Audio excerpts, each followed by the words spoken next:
ലോക്സഭയിലെ പ്രതിപക്ഷ നേതാവ് ബഹുമാന്യനായ ശ്രീ രാഹുൽ ഗാന്ധിക്കെതിരെ 26-ാം തീയതി ന്യൂസ് 18 ചാനലിൽ വിവിധ രാഷ്ട്രീയ പാർട്ടി പ്രതിനിധികൾ പങ്കെടുത്ത ചർച്ചയ്ക്കിടയിൽ ഉണ്ടായ അഭിപ്രായ പ്രകടനം ഒരു തരത്തിലും നീതീകരിക്കാനാവാത്തതാണ്,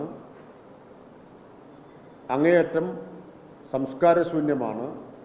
അതിനെ സർക്കാർ അതിശക്തമായി അപലപിക്കുന്നു. നമ്മുടെ ജനാധിപത്യ സമൂഹത്തിൽ ഒരു തരത്തിലും ഉണ്ടാകാൻ പാടില്ലാത്ത അഭിപ്രായ പ്രകടനമാണ് ബഹുമാന്യനായ ശ്രീ രാഹുൽ ഗാന്ധിക്കെതിരായി BJPയുടെ പ്രതിനിധി അവിടെ നടത്തിയത്. ഇത് സംബന്ധിച്ച്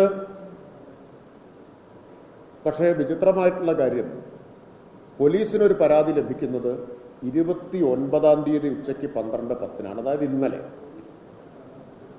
പേരാമംഗലം പോലീസ് സ്റ്റേഷനിൽ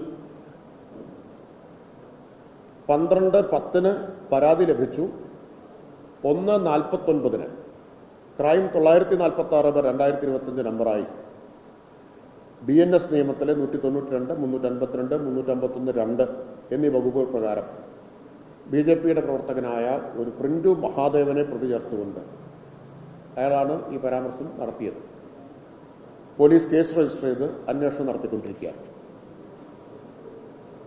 27-ന് ബിബിൻ മാമൻ എന്ന ഇമെയിൽ ഐഡിയിൽ നിന്ന് തിരുവല്ല SHOയ്ക്കും പകർപ്പ് പോലീസ് മേധാവിക്കും ലഭിച്ചൊരു പരാതിയിൽ തുടർ നടപടി സ്വീകരിക്കാൻ തിരുവല്ല പോലീസ് പരാതിക്കാരനെ ബന്ധപ്പെടുകയുണ്ടായി.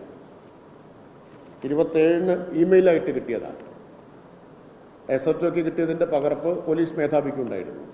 അതിനടിസ്ഥാനത്തിൽ ഉടൻ തന്നെ പരാതിക്കാരനെ ബന്ധപ്പെട്ടു. പക്ഷേ പരാതിക്കാരൻ്റെ മറുപടി ലോക്സഭാ പ്രതിപക്ഷ നേതാവിനെ കൊല്ലുമെന്ന് ഭീഷണിപ്പെടുത്തിയതിനുള്ള മനോവിഷമത്തിൽ പരാതി തന്നതാണ്, തുടർ നടപടികൾക്കൊന്നും താല്പര്യമില്ല എന്നാണ് അറിയിച്ചത്. അപ്പം ഇതാണ് ഇതിൻ്റെ വസ്തുത. ഇന്ന് പ്രതിപക്ഷം ഈ പ്രശ്നം ഉന്നയിച്ച് ഒരു നാടകമാണ് സഭയിൽ നടത്തിയത്.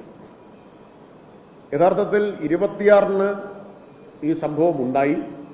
ഇന്നലെ സഭയുണ്ടായിരുന്നു. വിദഗ്ധ ഗൗരവത്തിൽ പ്രതിപക്ഷം കണ്ടിരുന്നുവെങ്കിൽ അടിയന്തര പ്രാധാന്യമുള്ളൊരു പ്രശ്നമായിട്ട് അവർക്ക് തോന്നിയിരുന്നെങ്കിൽ ഇന്നലെ അടിയന്തര പ്രമേയം ഉന്നയിക്കാമായിരുന്നല്ലോ.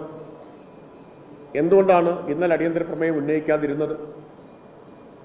ഇന്നലെ ബില്ലിന്റെ ചർച്ചയ്ക്കിടയിൽ CPIM-ന്റെ അംഗം യു പ്രതിഭ ഈ പ്രശ്നത്തിൽ എന്തുകൊണ്ടാണ് നിങ്ങൾ ഇതുവരെ ഒരു പരാതി പോലും കൊടുക്കാത്തത് എന്ന് സഭയിൽ പറഞ്ഞപ്പോഴാണ് ഉച്ചയ്ക്ക് പരാതി വരുന്നത്. ആ പരാതിയിൽ അപ്പോൾ തന്നെ പോലീസ് കേസെടുക്കുകയും ചെയ്തിട്ടുണ്ട്.